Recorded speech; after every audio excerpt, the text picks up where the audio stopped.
Turn your Bibles to Hebrews chapter 2, verse 14. And here we are, Super Bowl Sunday. Another thing that I want to just praise God for is that we're going to, we get to come here and worship Jesus. Increasingly, the world is worshiping Satan.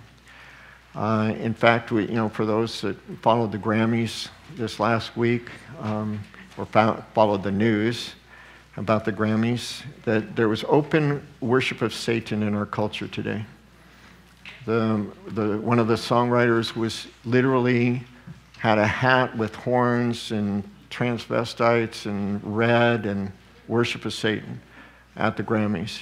And what's the amazing thing about that to me is that it's America. Imagine a person, there was a lot of unbelievers when I was growing up, including me.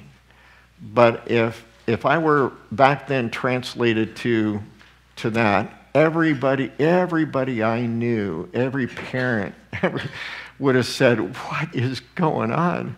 They would have turned off the TVs, they would have cut the cord, they would have done everything. They would have just been wondering what in the world just happened. And so, just like the frog that warms up in the boiling pan, we've changed over the years. And so a country that used to worship the true God, or at least acknowledge him and his laws, has now openly worshiped Satan. And out of the thousands, I saw a news item about it, and they showed these thousands of entertainers of America, and they're all just screaming in adoration of the Satan worship. And it was advertised by CBS, and one of the CBS one of the producers was texted or tweeted, "Hey, ready to worship." He knew what it was going to be about. We're glad. And so here we gather to worship Jesus, the one who gives life. And we're going to read in the scriptures today about Satan who gives death. And so isn't it something that a culture would exchange life for death and glorify it? And why? Because he offers lust of the eye, lust of the flesh, pride of life, and people forget eternity and they just live for that. They live for that lust. And what the scriptures are saying last week was that God has set us free from the fear of death and just living our life as if we've got to keep it alive and just enjoy everything because we have a hope of everlasting life. And today it's going to emphasize that people in the writer's day of Hebrews were being tempted to turn away from God because of the pressures that were building up against them. Are pressures building up against Christians today? Are the pressures such that if you don't bow to the gods of this world today, the lust gods, the demonic gods, the things of the culture that Satan is embracing, that if you don't bow to them, we're going to mess with you? Is that happening in the world today? And so this is very applicable, what we're reading. And it was written almost 2,000 years ago. And so I want you to know that this really applies to us. And it's a go, no-go. It's like you give up your profession of Jesus or your willingness to follow him because the pressure builds up, you're lost. You say you don't care to the bitter end, you're saved. You have life. It's death and life.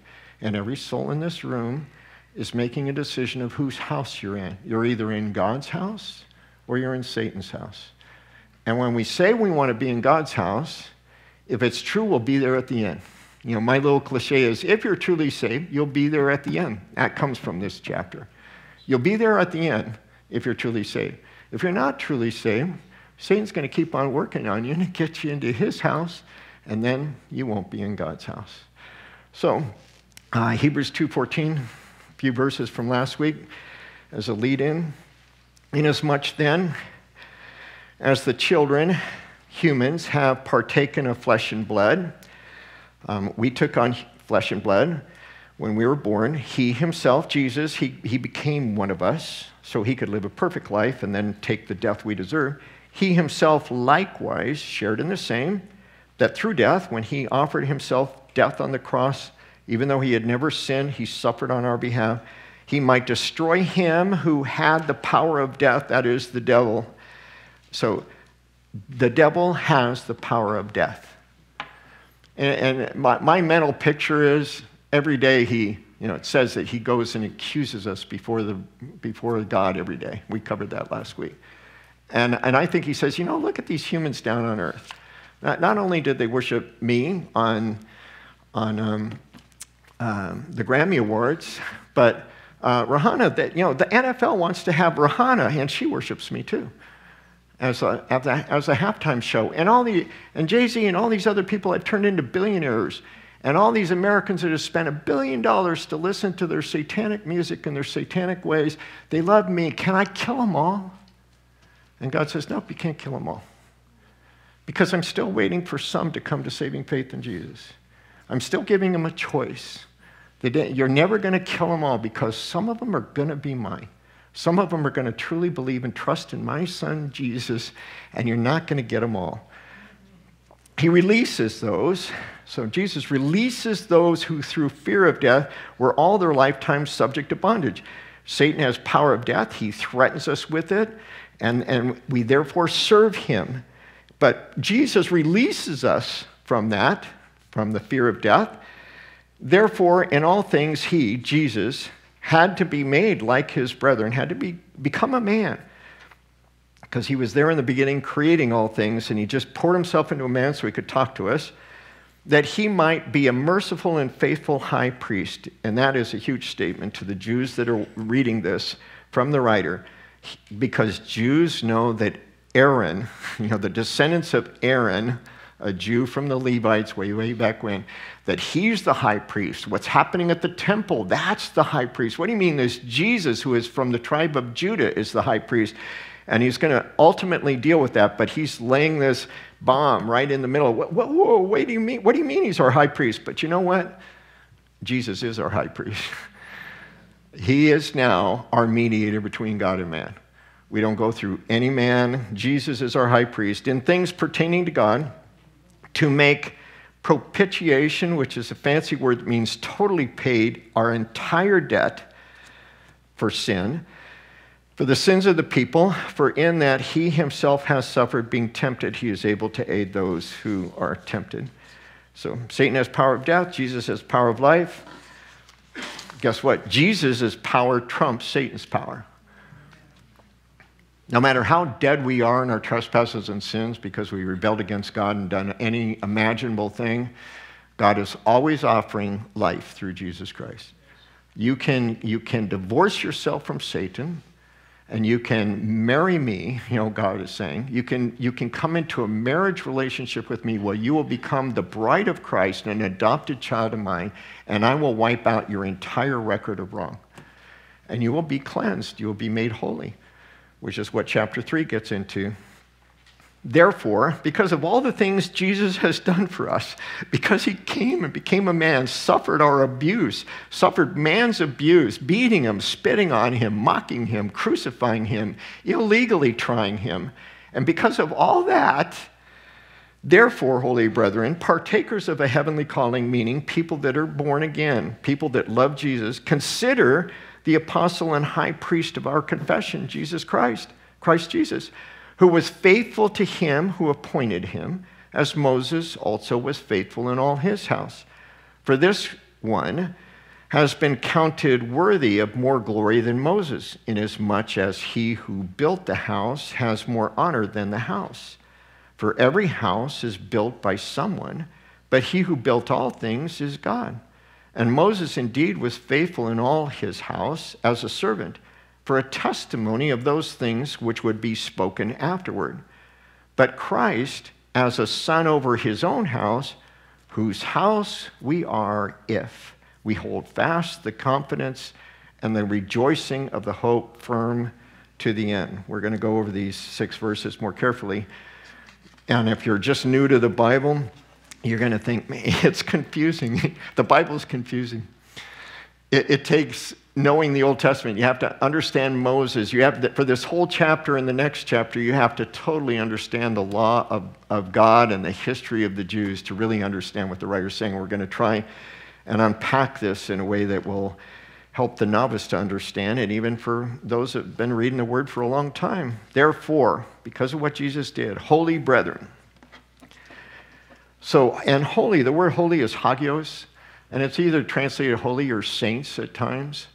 So you know what the Bible considers you as a believer? Once you bow the knee and say, Jesus, save me a sinner, and he cleanses you of all sin, washes it away, and he justifies you, he makes it as if you had never sinned, you know what he calls you?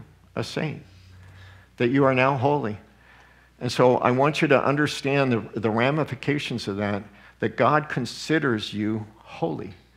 Even though you're not, he makes you that way in his eyes. Because you say, I want you to be my Lord, and I want you to forgive me, and I want your law to be my law. And he treats us then just like we treat our children when they're young, and we know they mess up and stuff, and we just so love them. We just don't care. We pick them up, and we wash off their dirty knees, and we say, let's try again. But see, it's so much different than the way the world is. Get out of my life. I hate you. I hate your laws. I hate your Jesus. And so then they're not. They're not holy brethren. They're not his. They're not in his house. But we are if we truly love Jesus. And, you know, the false religions want to make people holy. Oh, Saint so-and-so or Holy Father or whatever else. And see, the Bible makes it clear you're all a saint. You're all the same spiritually in the eyes of God. Partakers of the heavenly calling. Heaven was calling. God was saying, do you want to go to heaven? Yes, God, I hate it down here. I really do hate it down here. Don't you? I mean, when you really think about it, I mean, I love relationships. I love being able to love people and everything. But the more I read the Bible, the more I realize what's in store for us is so incredible that nothing really wants. I don't want to hold on to anything of this life. I want to love this life and love people this life, but I yearn for the day that I have heavenly calling is going to be realized, and I'm going to be with all those that also love our Jesus. And consider the apostle means sent out one. So Jesus was a sent out one. The Father says, okay, Jesus, time to pour yourself into the human body in the womb of a virgin woman, Mary, in fulfillment of prophecy in Isaiah that it would be a virgin that would conceive, never before happened, never again happened. It's your time. I'm sending you. And Jesus says, I'm coming. I'm going. And the high priest of our confession, Christ Jesus, which, you know, so who is your priest? I hope everybody here realize and believe and trust Jesus is your priest. When I was doing physical therapy with my neck when I was totally paralyzed and getting really frustrated that I wasn't getting my arms back, and my physical therapist goes, you know, and one day it just emotionally kind of got to me, you know, because it should be fixed by now. Because for those that don't know, I ruptured a disc in my neck and went paralyzed, long story. But I'm really frustrated. I can't move my arms and can move my hands. And I got a little teary-eyed, and he goes, you know, he's kind of stopped, and he goes, you need to talk to somebody? You know, do I need to send you to a shrink? I go, no, I'm okay. You know, I need to get over this.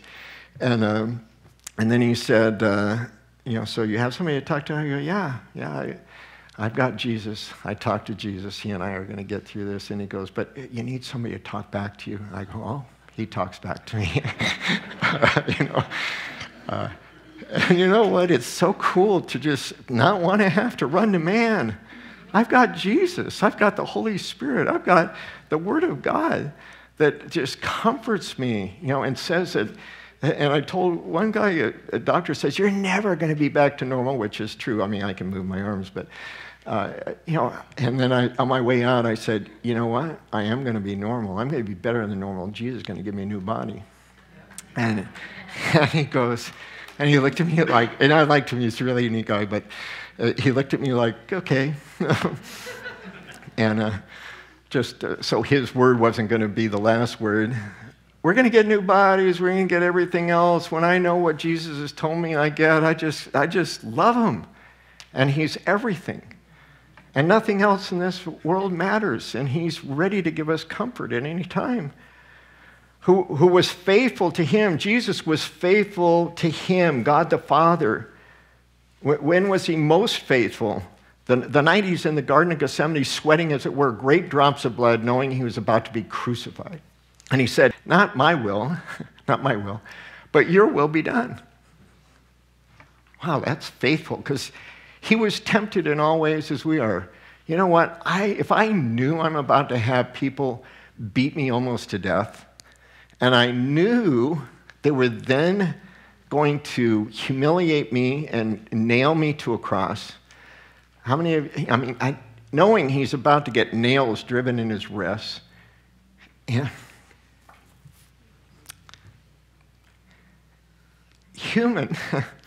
Human-wise, he hated the thought of doing that just as much as you.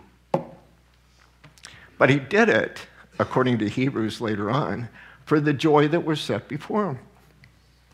And the joy set before him were you, the people that would be in his house when heaven became reality for the millions that have believed over the centuries. Faithful to him, who appointed him, as Moses also was faithful in all his house. God told Moses, get out of Midian, go back to the Jews, and get them out of Egypt, and he was faithful. He did it, not with, he'd complain because he wasn't perfect like Jesus, but he did it. For this one, Jesus, has been counted worthy of more glory than Moses, inasmuch as he who built the house, who built the house that he's talking about? God builds the house. God created Moses. God created the Jews that came out of Egypt under Moses' authority, took them out of slavery. Who was that did that? That was God made Moses who did that. So he gets more glory than Moses. Inasmuch as he who built the house, God, has more honor than the house. Therefore, Jesus is more honored than Moses or the Jews. Why? Because he created. This is a deity verse in the scriptures. For every house is built by someone, but he who built all things is God. So, in context, Jesus is God. And Moses indeed was faithful in all of his house as a servant, because he was serving God to get the Jews out of Egypt for a testimony of those things which would be spoken afterward. He was also a servant in writing the law of Moses, writing the law that God gave him down. And what did Moses say? There's somebody coming after me. Him you're going to have to listen to. And he was faithful to write that down in Deuteronomy 18, a prophecy that we've covered here recently multiple times, going through Deuteronomy, etc.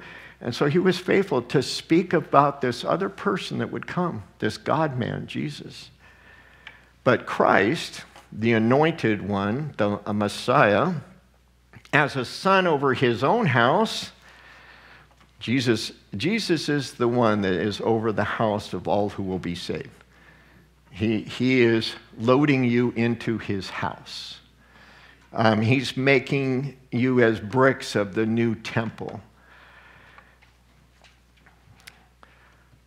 whose house we are if we hold fast the confidence and the rejoicing of the hope firm to the end. That's the title of today, If We Hold Fast Till the End. Let's turn to 1 Corinthians chapter 15:1. In context, this is a big word, if. And this is an exhortation to everybody here. And I mentioned it a few weeks ago. What would it take to get you to deny Jesus? Would it be on the positive side? I'll give you $1 million if you just stop this Jesus stuff and stop bugging me. Would you do it? If you would, then you're not an if. Then you're on the wrong side of if. What about the negative side? Well, we're going to take your kids from you because you're not allowing them to transition at school. And so you're a miserable parent because this is what they feel. This is what they identify as different. And they're telling us, they're telling the counselor at school that they feel horribly locked and enslaved in their bodies the way they are, and you're keeping them that way and messing with them. And so therefore, we're going to take your kid unless you transition and let them transition. Those right around the corner, that's going to happen. Right around the corner. What would you do? What would you say? I heard somebody say lock and load. Yep, I can relate to that. But from a Christian standpoint, What if they tie you up? What if they already invade your house and take every means of trying to protect? All you have to do is deny Jesus and get into the LGBTQ transgender agenda, and then you'll be okay. Are you going to do it? 1 Corinthians 15:1. Moreover, brethren, I declare to you the gospel which I preached to you, which also you received and in which you stand, by which also you are saved. Another if you hold fast that word which I preached to you, unless you believed in vain. I want to emphasize the Bible teaches there's believing, and then there's believing unto salvation. So Paul was preaching to Corinthians and saying, you believed in vain if you let go of the confession that you have because of whatever's going on in the world. Because that belief that you had wasn't saving belief. But if you have saving belief, nothing can take it away. You know, when I see the whole LGBT thing, I'm so glad I don't have children that I'm raising right now. And I really grieve and empathize for all the parents that are having to deal with this. But what I would realize is I cannot endorse something that God, my Savior, Jesus, who created me and created this world, and I know Satan is deceiving this entire culture into a self-destructive, vile lifestyle that's being embraced, accoladed, and praised. But I cannot go there because I know it's at enmity with my Jesus and with what he's called me to do. And you can do whatever you want. I'm going to grieve for whatever you do. But I can't do it. I won't do it because he saved me. And I know before I was saved, I'd have been, okay, whatever, you know, I was just lost. I was serving the devil along with the rest of my culture. And I was contributing into the corruption and the immorality of my day. And the fact that it's gotten worse, wouldn't have mattered to me. I would have gone with the rest of the world. But Jesus grabs us and he takes us and we give our life to him and he says, I'm going to give you a new heart and I'm going to give you a new mind. And my mind and heart have been changed. And if your heart is changed, nothing else matters. So I hope nobody here is going to believe in vain. You're coming here as a believer. I hope it'll stay that way till the day you die. Turn to Galatians chapter 3, verse 1. O foolish Galatians. Galatians 3:1. O foolish Galatians, who has bewitched you? Yeah, who is the one that bewitches us? The devil. Working through people, maybe within the church. In the Galatian church, it was people coming in, these Judaizers that were coming in and saying, hey, you believe in Jesus, that's really good. But what you have to do to get really right with God is you have to get circumcised. And you have to go and do temple worship and eat kosher. And Paul is saying, Jesus died on the cross for our sins, not to continue the religious aspects of Judaism. The kingdom of God is not meat nor drink. It's not what you eat. It's not whether you got circumcised. It has to do with whether you were circumcised in the heart by your faith in Jesus Christ. And who's bewitched you, that you should not obey the truth, before whose eyes Jesus Christ was clearly portrayed among you as crucified. He died for you. This only I want to learn from you. Did you receive the Spirit? That Spirit of God that comes by the works of the law, the ceremonial works of the law of the Old Testament, or by the hearing of faith? Are you so foolish? Having begun in the Spirit, are you now being made perfect by the flesh? Yeah, I believed in Jesus, and that got me partially saved, but now I got circumcised, and now I'm really saved. Because that's what the Judaizers were telling the people they were doing. Really? Paul's going, really? Then you didn't believe in Jesus. Have you suffered so many things in vain, if indeed it was in vain? You've already been persecuted by the Gentiles and the Judaizers, the Jews that were in the neighborhood, saying, you guys are a cult group. You guys are in this false Jesus thing. And you've suffered, and then you're going to give in? You're going to give in by doing this religious stuff? Then it was in vain. You suffered in vain. If you're going to deny Jesus, you might as well do it now instead of suffering and deny later and end up in hell. Might as well just enjoy the world as long as you want to. Galatians 4:9.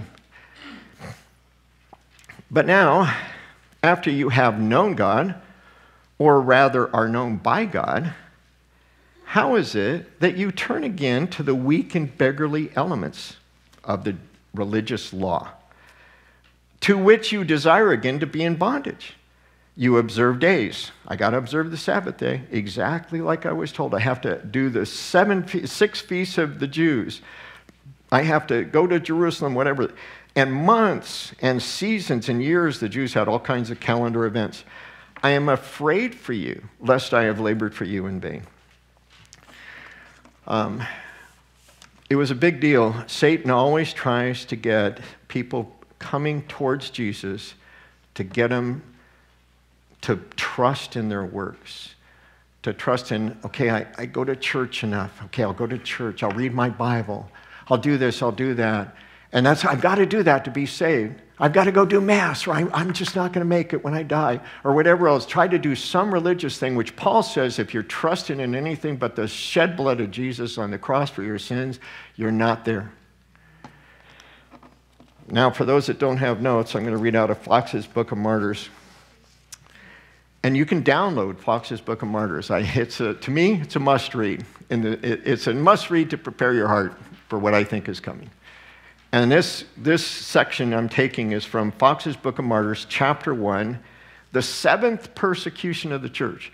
So what Fox did hundreds and hundreds of years ago is he decided to document all the history of the persecution of Christians by the Romans and later on by the Catholics, et cetera, et cetera. And 7th persecution under Decius, D-E-C-I-U-S, in AD 249, 200 years after Jesus. So, this one account that I'll read, Peter, a young man, amiable for the superior qualities of his body and mind. What does that mean? He was a good-looking, buff guy, and he was smart. He was just a successful human man guy. Was beheaded for refusing to sacrifice to Venus, the Roman sex goddess, who, again, that's where our culture is going. This whole LGBTQ stuff, that's all Satan's, Venus, sexual immorality, Satan God. Same thing today. He refused to join the agenda. He said, I am astonished you should sacrifice to an infamous woman whose debaucheries even your own historians record and whose life consisted of such actions as your laws would punish. And this is Roman mythology Venus. I had to study it in grade school. How many of you had to study mythology? We had to study this, and I go, man, why are we studying all this stuff? And I was a total pagan at the time. But there's all these stories. And so these gods and goddesses did all kinds of immoral things. And he's saying, your own historians know that this had happened. I mean, I wonder if some of the things, would you consider it illegal by the laws of this country to mutilate children without parental advice? Or with parental advice? It used to be a few years ago, for the things that doctors are now doing, they would be taken away from the parents for allowing it to happen.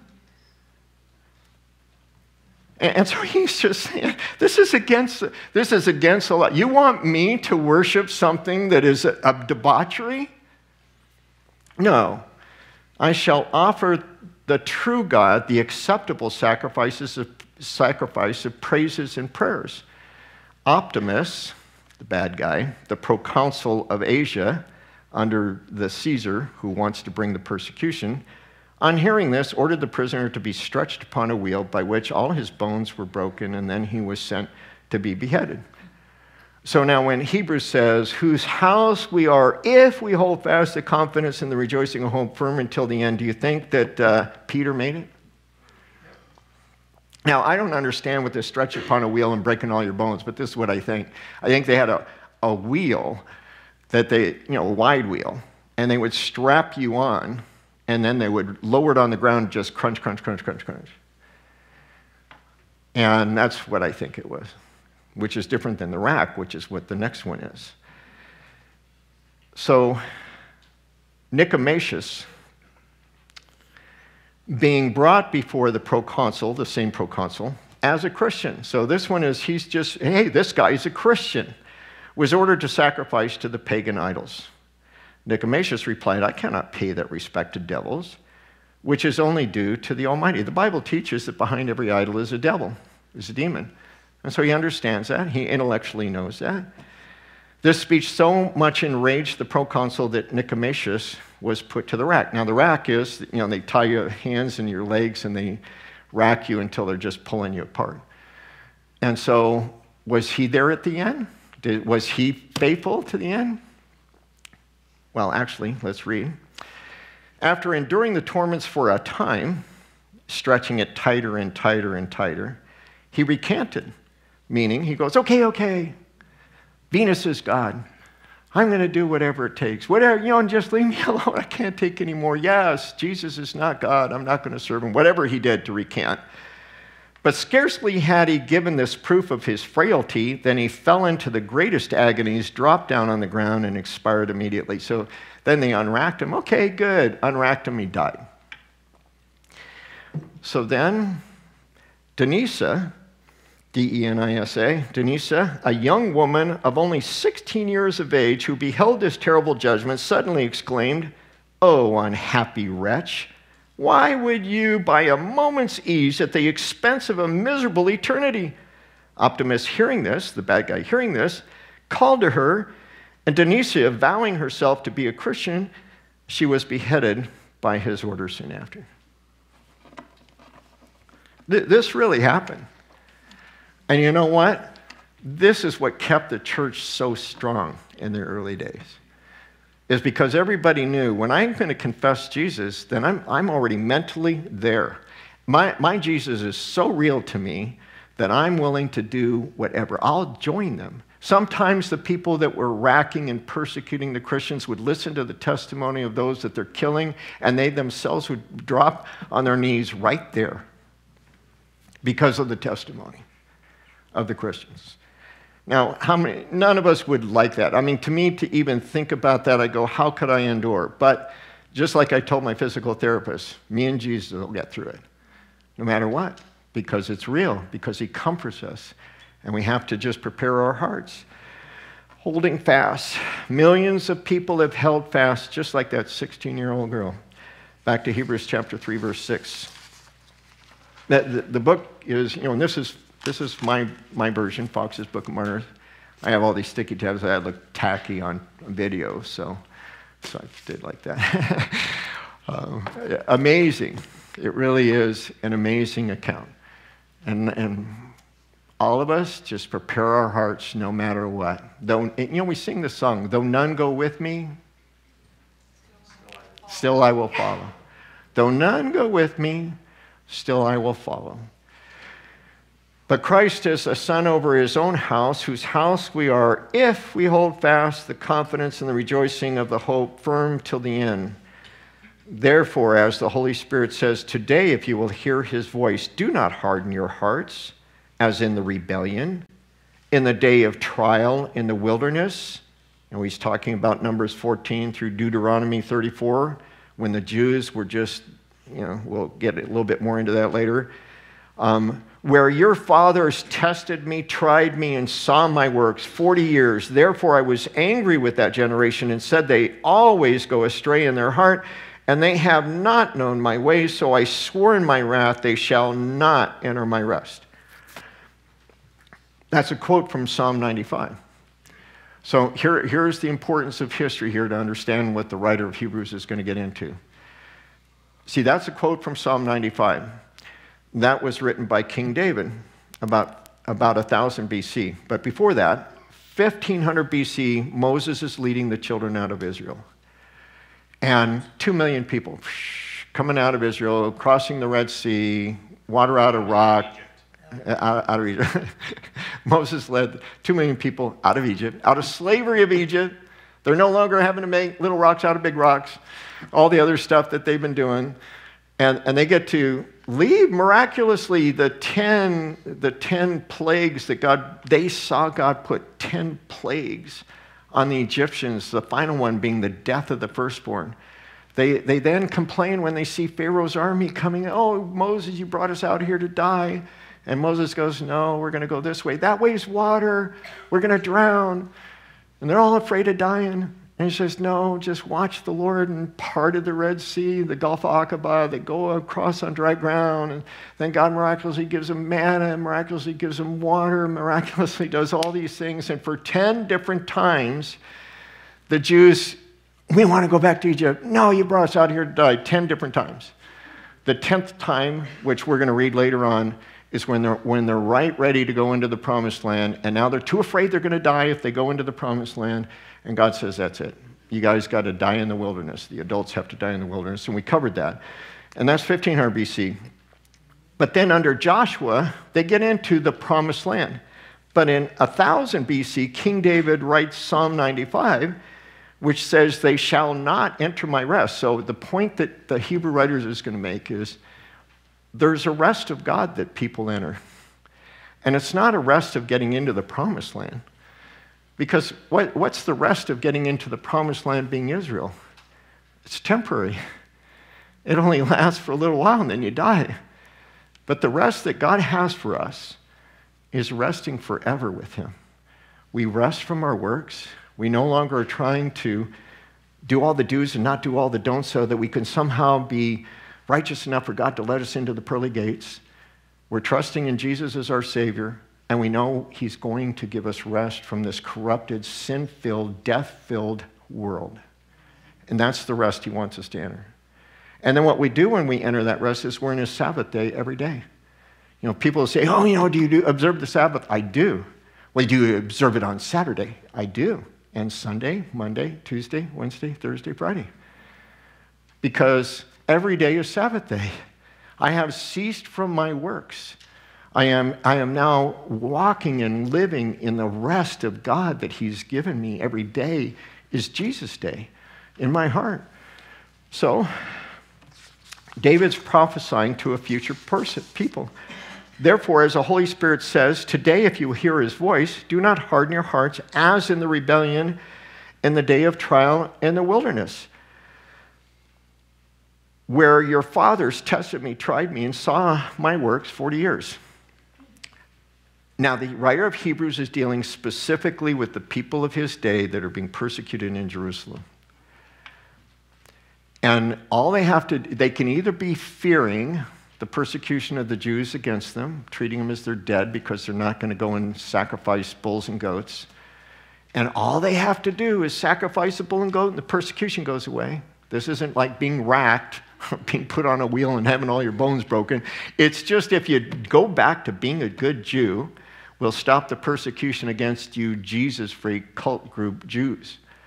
And he's saying that's just like the Jews in the Old Testament in the days of Moses, saying we're not going to go into the promised land because there's giants there, there's big walls, God's promises, yes, it is a plentiful, flowing with milk and honey, but we can't go because we'll die. Don't be like that. Don't worry about what this world can do. Don't worry about their threats. And God said, therefore I was angry with that generation and said, they always go astray in their harm, and they have not known my ways. Jew and Gentile today, we don't want God to be angry. And he's not angry as like an angry person. He's angry that we turn away from life. Do you as a parent, for those of you that have been parents, or grandparents, great-grandparents, like I am, do you get angry when you see your children doing stuff that you know is detrimental to their life? And they think they know everything? And you're trying to tell them, you don't, really, I'm old, I'm gray. I have some wisdom, I've been around the block. You're going to do the same thing I thought I was going to get enjoyment and pleasure out of and whatever else, and it just destroyed. Don't do it. And they do it anyway, you get angry. And that's what God is doing with us. When all of a sudden, it's like, what are you doing? You're going to hang on to my son, Jesus? You're going to just say, tell those guys, you're temporary. Jesus is eternal. This life is temporary. Jesus is forever going to give me everlasting life. What are you going to threaten me with? So I swore in my wrath, they shall not enter my rest. And it's true. We're not going to go to heaven unless we believe in him. And that belief is deep belief.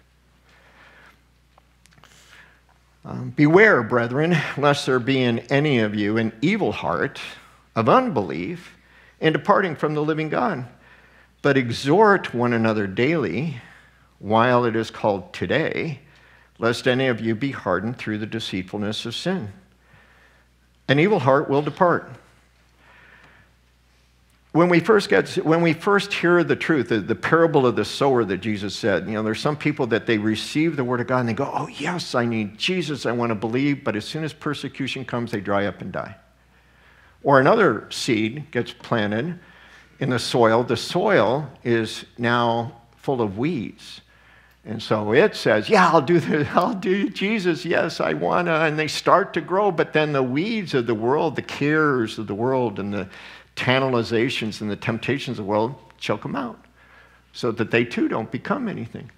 So evil hearts can cause us to all of a sudden, today we'll say, hey, yeah, they were a believer, they came to church and everything else, and then 5 years from now we'll say, well, what happened to them? That an evil heart took over and they departed. And that's why the writer is saying, but exhort. You and I are supposed to exhort one another daily, because we have an enemy that's trying to mess with all of our minds. And hey, brother or sister, remember, life is short, eternity is long. What are you getting involved in? Don't you know that this is something of the devil? The devil is trying to get you into this. It's going to destroy you. It's going to mess you up.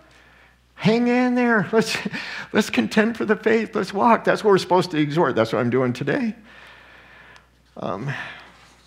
We have to exhort the church today.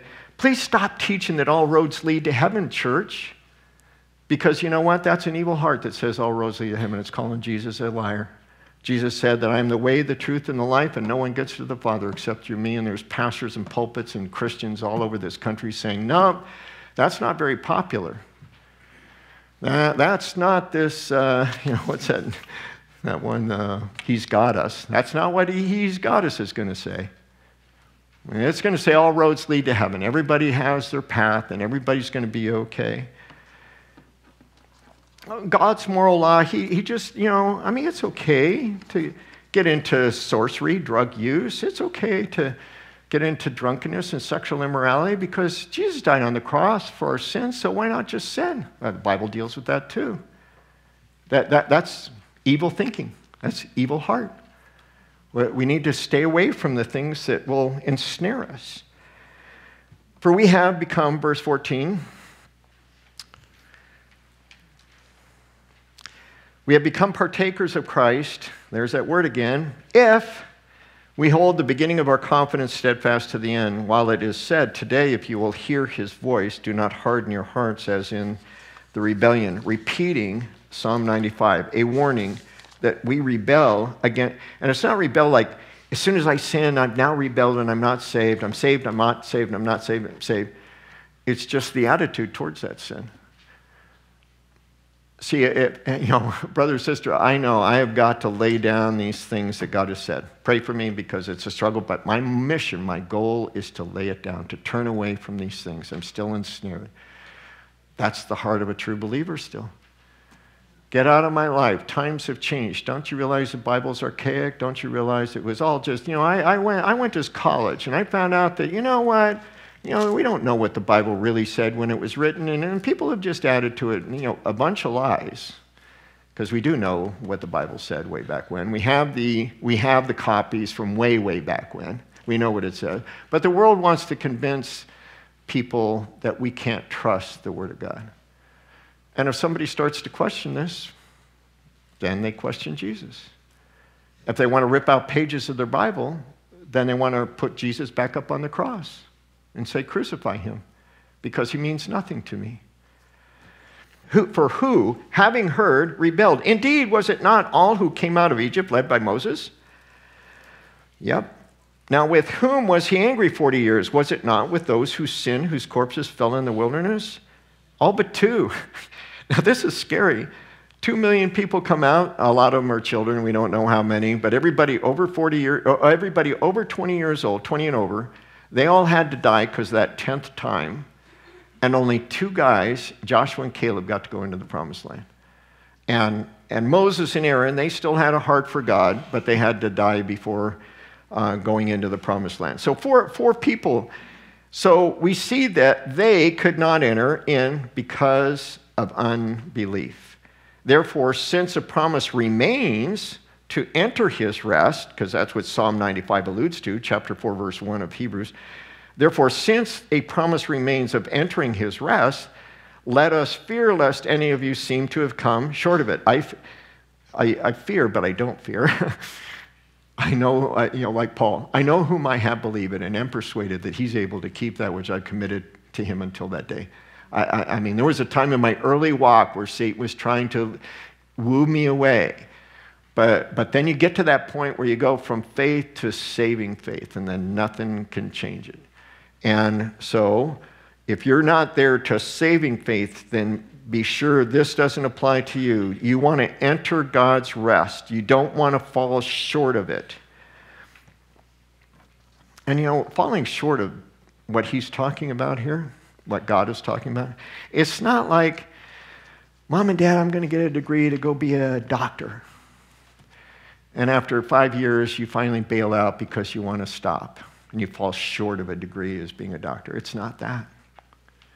It's not, I'm going to get married and you're engaged and everything. And it's not like on the day before you bail out on your marriage plans. It's not that.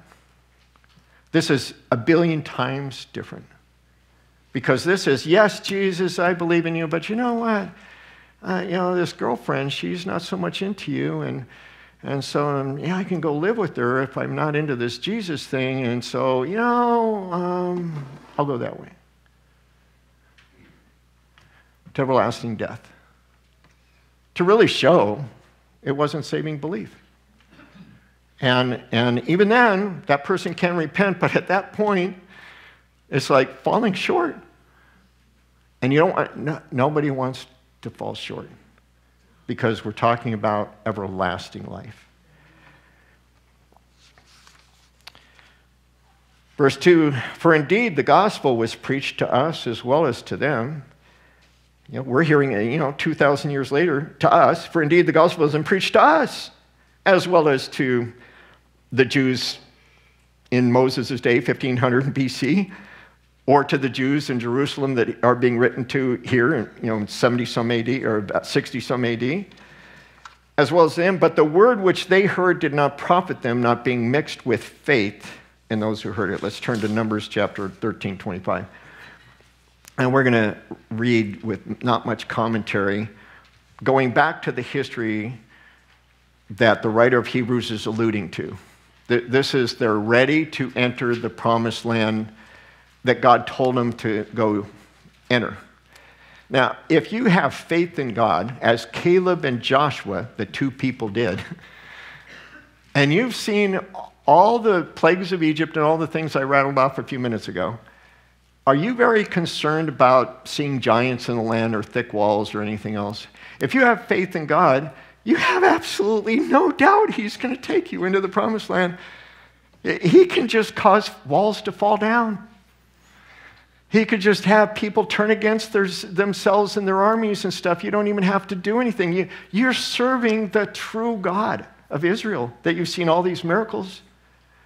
And so Moses said, okay, we'll send the tribe, we'll send 10 spies into the promised land, go see what it's like, come back and tell us. And so they come back. And they return from spying out the land after 40 days.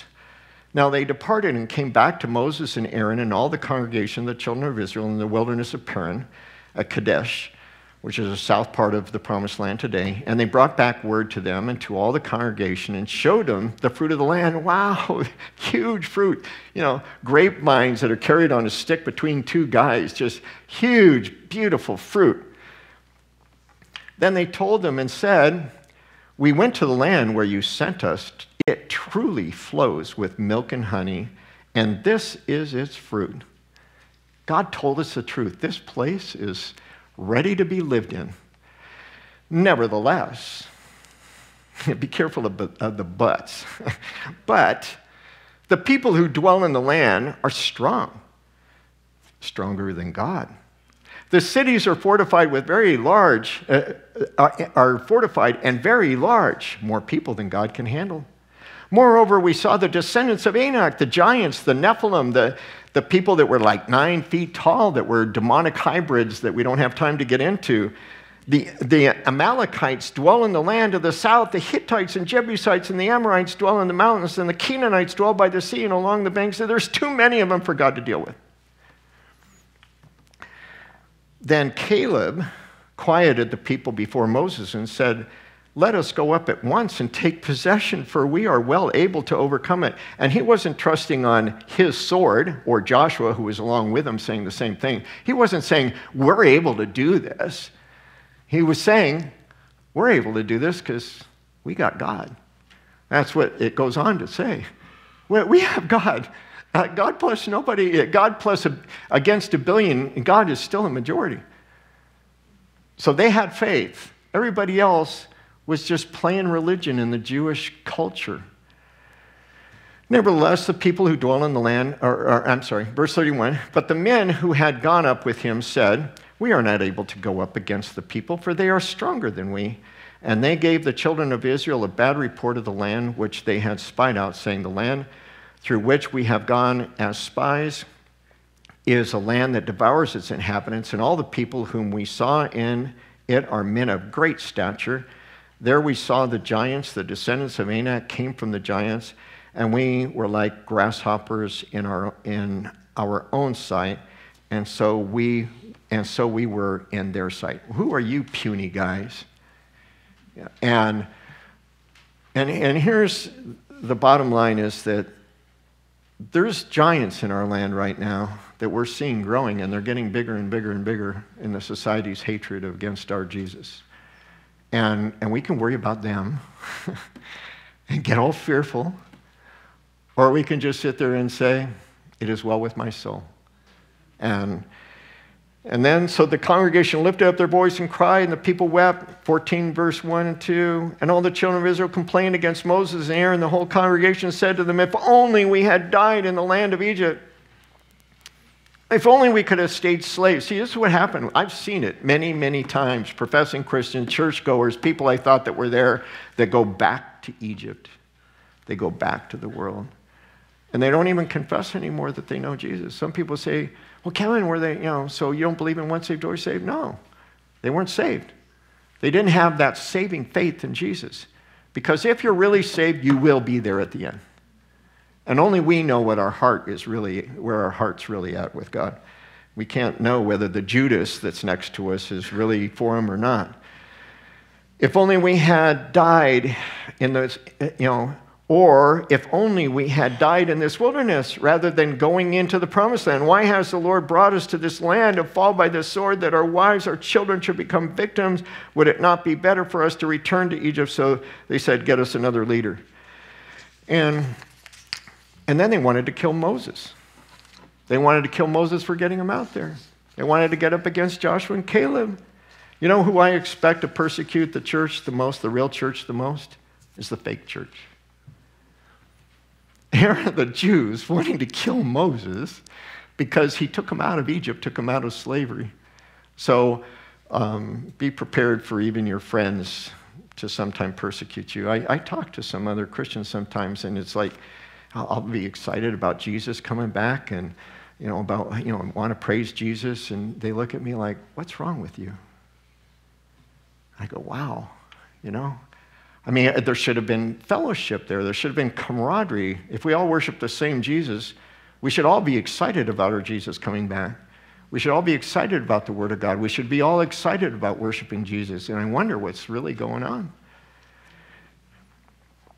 And let's close up with Hebrews 4:2 through 11. For indeed the gospel was preached to us as well as to them. But the word which they heard did not profit them, not being mixed with faith in those who heard it. I hope everybody here, when we preach Jesus and faith in him, have true faith, No longer, not a religious thing going to church, but that you mix what you hear with faith. For we who have believed do enter that rest. As he has said, so I swore in my wrath, they shall not enter my rest, although the works were finished from the foundations of the world. For he has spoken, God spoke through Genesis, through Moses in the book of Genesis, in a certain place of the seventh day in this way. And God rested on the seventh day from all of his works. And again, in this place, Genesis, or in this place, Psalm 95, they shall not enter my rest. So when God got all done with the creation, perfect for man to live in and enjoy in, then he sat down and he rested, and he goes, "You want to rest with me? Adam and Eve want to rest with me? Yeah, I'll rest with you," until they get deceived by Satan, and now they're not resting. And everybody else is not resting ever since then. And he's still saying now, "Do you want to rest with me?" Well, the world says not to rest with you, that I need to go play. No, do you want to rest with me? Through my son Jesus, do you want to come and rest with me? Since, verse 6, since therefore it remains that some must enter it, because Psalm 95 was written after the Jews got into the promised land, so it's not physical promised land that gives rest. And those to whom it was first preached did not enter because of disobedience. Again, he designates a certain day, saying in David, Psalm 95, "Today, after such a long time, as it has been said, today, if you will hear his voice, do not harden your hearts. For if Joshua," who brought them into the promised land temporary, "for if Joshua had given them rest, then he, God, would not have written Psalm 95 to say there's a future rest. Then he would not afterwards have spoken of another day. There remains therefore a rest for the people of God. For he who has entered his rest has himself also ceased from his works, as God did from his. Let us therefore be diligent to enter that rest, lest anyone fall according to the same example of disobedience." When you guys watch a movie, which side do you root for, the good guys or the bad guys? They made lots of movies about the Exodus. But what the Bible teaches us is when you're sitting there and you see the people, Moses, we're going to kill you, you didn't take us to Egypt. What the heart of all of us should be is, what are you thinking?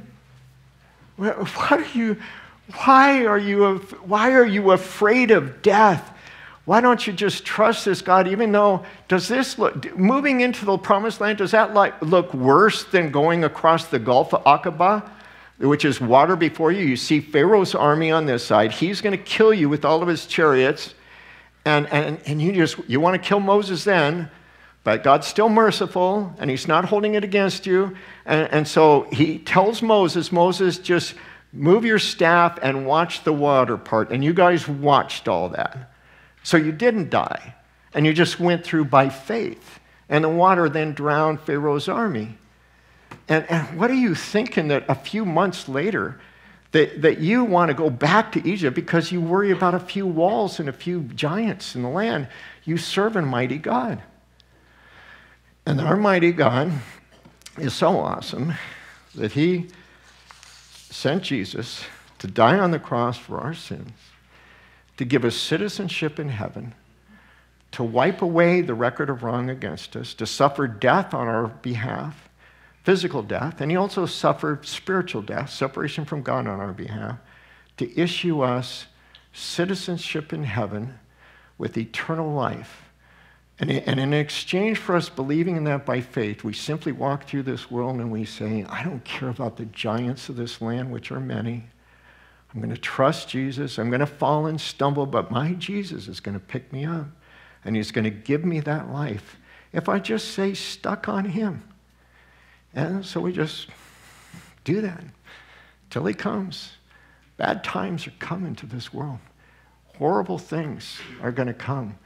But Jesus is going to deliver us from them all if we're faithful till the end. Amen?